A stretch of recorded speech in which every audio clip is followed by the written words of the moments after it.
Terima kasih Bapak Sukarjo dan seluruh jajarannya, luar biasa.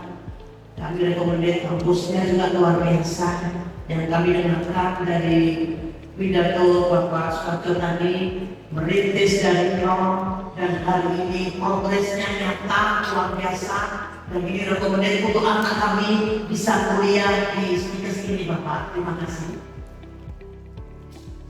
Berbagi auditorium Bibliotekasi Kesebanyakan, kita akan ikuti bersama kegiatan kunjungan edukasi SMA Negeri 1 Bibliotek Distrik Kesebanyakan dengan tema Discover Distrik Kesebanyakan, Shaping a Cultural Future with Global Protection. Kami akan bertahan dulu. Sangat panggil anak Pak Gaji dari SMA Bibliotek yang sangat luar biasa, yang sangat cintai sobat kita. Alhamdulillah, tiada dari apa yang paling indah berkali rasa syukur kita kepada Allah Subhanahu Wa Taala. Akhirnya kita pertemukan dan makasih kami itu ya Bapak mungkin lebih indah dan silaturahmi.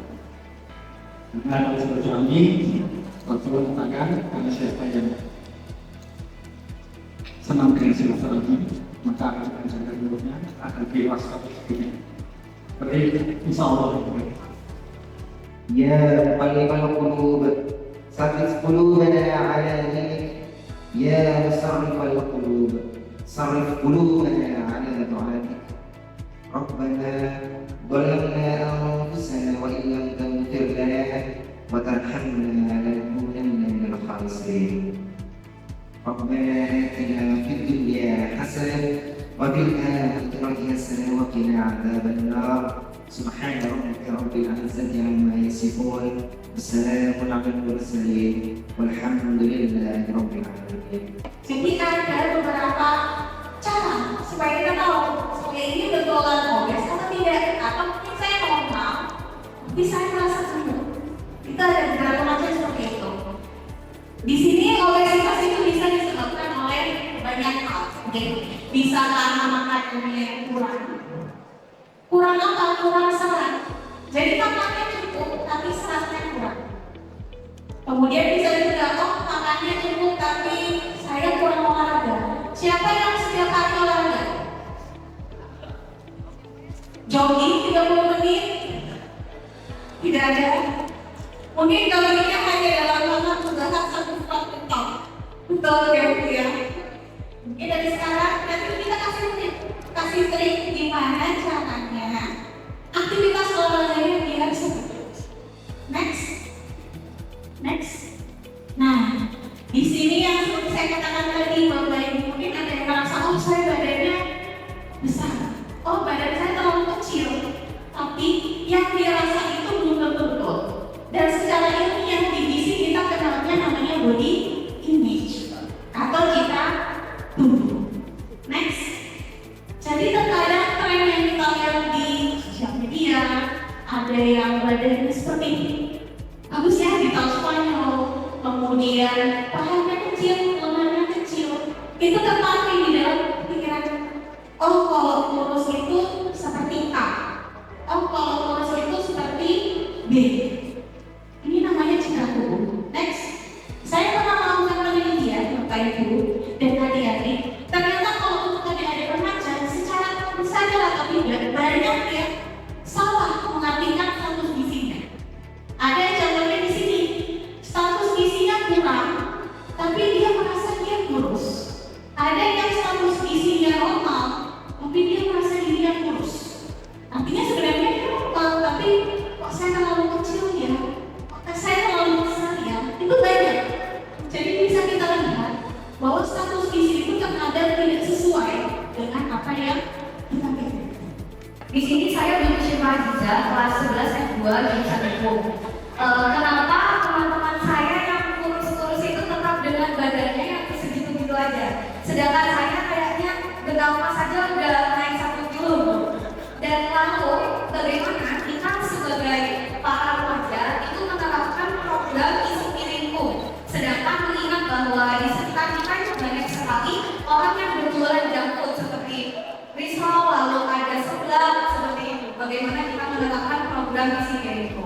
Terima kasih Bu.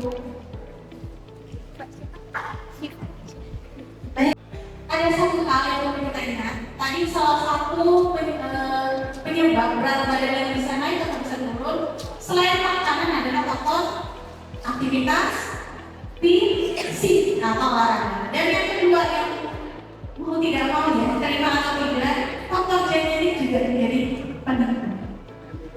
Tapi apakah genetik saya, orang tua saya semuanya dukung saya akan gemuk? Belum tentu. Makanya tadi kita lihat porsi makan yang betul itu seperti apa. Ada orang makannya sedikit, tapi makannya bisa goreng 3 biji. Yang satu makan satu mangkok penuh sayur lalapan. Banyak mana? Banyak lalapan, tapi energinya bagaimana? Jauh lebih banyak yang bisa goreng. Jadi pemilihan makanan juga berpengaruh. Sama satu lagi, kenapa pentingnya ada sayur-sayuran? Kalau kita makan sayur, itu rasa full atau rasa kenyang itu lebih cepat dan lebih lama. Betul ya? Bisa dapat satu sendok jempol. Jadi kalau kita makan sayur, itu rasa kenyangnya akan lebih lama, lebih cepat dibandingkan kita hanya makan brownies satu potong. Berasa kenyang enggak? Enggak. Padahal kalau yang kita dalam satu piring nasi sedikit lagi. Saya cuma makan satu brownies, tapi nyatanya masuk piring saya itu satu porsi nasi. Atau yang lebih coba itu risol. Kenapa tadi bukan berarti kita nggak boleh ya? Semua makanan itu boleh. Di gizi saya selalu menetapkan bahwa mau makan apapun boleh. Sebelah boleh. Apa enggak? Sebelah enak. Salah satu bukan saja. Tapi yang tidak boleh adalah pagi sebelah, siang sebelah, malam sebelah, besok sebelah, besok lagi sebelah. Tiap hari sebelah. Itu mungkin yang tidak. Dan apakah sebelah itu bisa sehat? Bisa. Sekarang banyak yang baru ibu ada sebelah prasmanan. Yang pasti sekarang itu sebelah prasmanan karena cuma ambil yang kita suka. Tapi supaya dia sehat, dibanding ambil topping-topping yang makanan yang diolah berpanjang seperti sosis, bakso, coba banyakin sayurnya, banyakin kerupuknya biar agak lebih kenyang. Tapi sayurnya masih lebih. Jadi jangan ambil topping, sayurnya lebih kecil.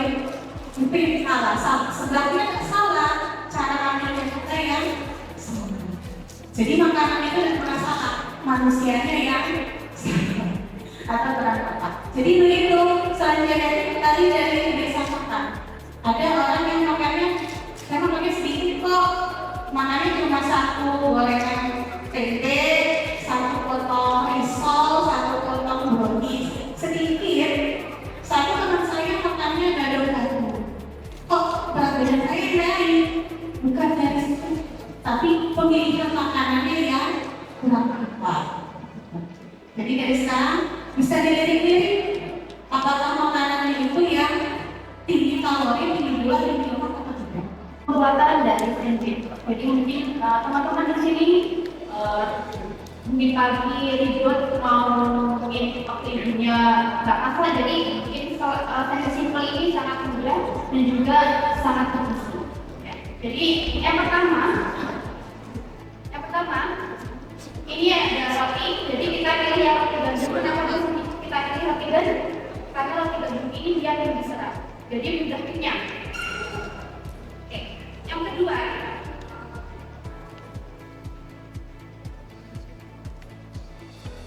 kita oleskan ada saus di sini ya, jadi optional, bisa saus tomat, bisa saus sambal atau mungkin bisa dimix, silakan.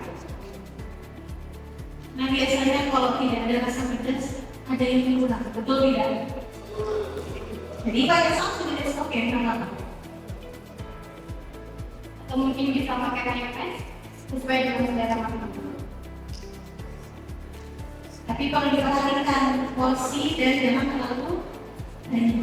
Mungkin kalau yang ingin mengurangi garam, mungkin ada punya riwayat hipertensi orang tuanya.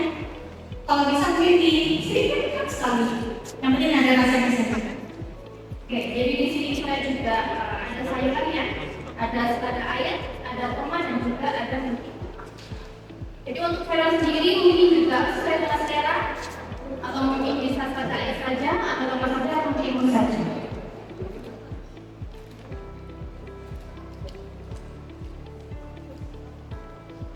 Dan kalau mau ditambah sayuran lagi, kalau lebih bagus.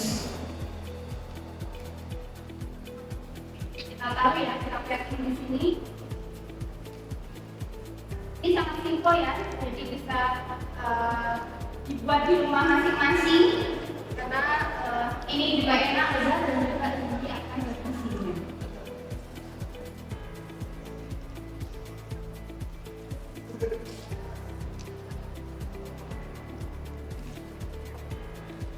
Dan sedikit informasi, tentang itu bagus ya, ini vitamin. Dan untuk selada, timun juga bisa banget. Jadi kalau mau diet cocok. Oke, di sini kita ada dua protein ya, jadi ada telur dan juga ada daging ayam. Nah di sini kita daging ayam itu pilih yang bagian dada, karena dada itu dia tinggi akan proteinnya dibandingkan dengan bagian yang lain. Dan juga lebih rendah lemaknya dibanding paha. Dan di sini kita pakainya filet ya. Jadi untuk daging ayam sendiri itu kita tambah teflon, kasih margarin dan juga kasih mungkin bisa kita asin atau mungkin beberapa rempah-rempah sesuai dengan selera masing-masing. Kenapa harus ditambah supaya penggunaannya? Bahkan kalau misalnya kita pakai margarin pun tidak apa-apa. Karena kalau misalnya kita oven juga bisa. Atau pakai apa namanya penggorengan yang lama minyak, air fryer juga bisa. Dan juga dikasih keju. Nah di sini kenapa kita kasih keju? Karena keju itu tinggi protein dan juga dia ekstrak keju. Jadi bagus untuk pencernaan. Cocok untuk remaja yang masih butuh kalsium ya. Karena juga keju itu adalah olahan susu. Selesai. Kita kasih top dan juga berisi. Kupat ya. Kalau masak mie sama bikin sandwich, waktunya lebih sama. Dan misalnya ayamnya tiap pagi masak saya harus ini sih bu, saya langsung marinasi. Kalau ini bisa dimarinasi, simpan di freezer, setelah mau makan kembali panaskan. Bisa, udah. Dibanding masak indomie, yang udah dekat ke sayur, malah ditambahin saus sama kecap ini ya, tinggi natrium. Ini menu yang mudah, resep dan Bergizi. Jadi makanan bergizi itu tidak hanya dia itu simpel, murah, enak, dan pastinya semua masih suka. ada yang mau coba?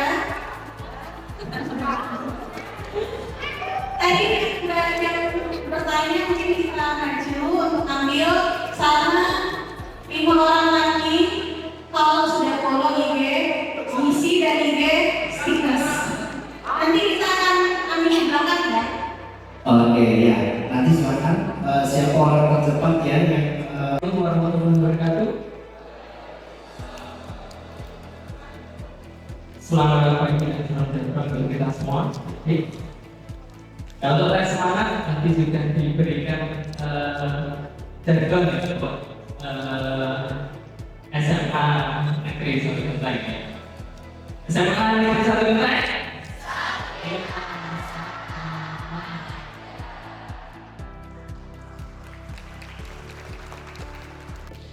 Next, nah ini visi dan misi dari Stikes Banyuwangi. Untuk visinya adalah menjadi institusi pendidikan tinggi di bidang kesehatan yang menghasilkan tenaga kesehatan berdaya saing global berdasarkan pada keimanan dan ketakwaan pada tahun 2024. Jadi ketika nanti kita mencetak calon-calon tenaga kesehatan, nanti outputnya luarnya adalah ini, alumni yang berdaya saing global, terus kemudian memiliki keimanan dan ketakwaan.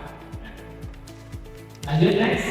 Nah ini metode pembelajaran yang ada di Stikes Banyuwangi. Di antaranya ada indoor class dan outdoor class.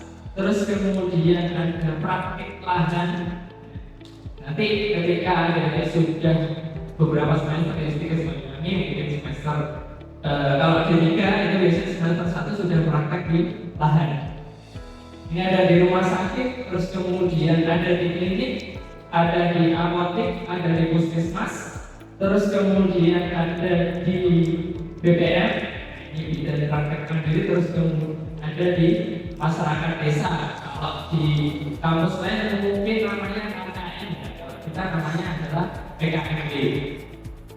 Terus kemudian ada Merdeka Belajar Kampus Merdeka, kita juga mengikuti program dari Kementerian Pendidikan, di mana adik-adik itu mengikuti Merdeka Belajar Kampus Merdeka. Yang ada magang, terus kemudian ada studi independen, terus kemudian ada pertukaran pelajar juga, terus ada kampus mengajar juga yang terlibat. Ayo, oke, yang ini dulu lah.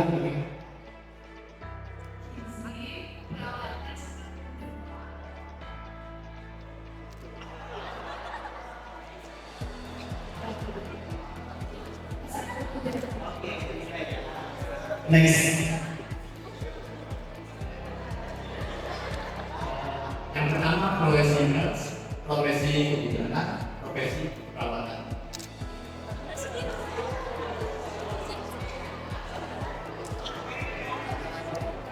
Jadi farmasi.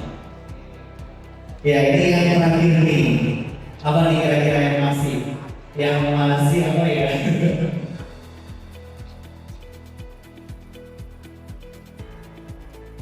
Terus jadi kekebalan. Oke, ya. Jadi ada 8 program studi ya. Kita berikan tepuk tangan lagi. Boleh diberikan? Reference untuk 3 orang ini. Pak Ayek mau berkenan untuk memberikan reference.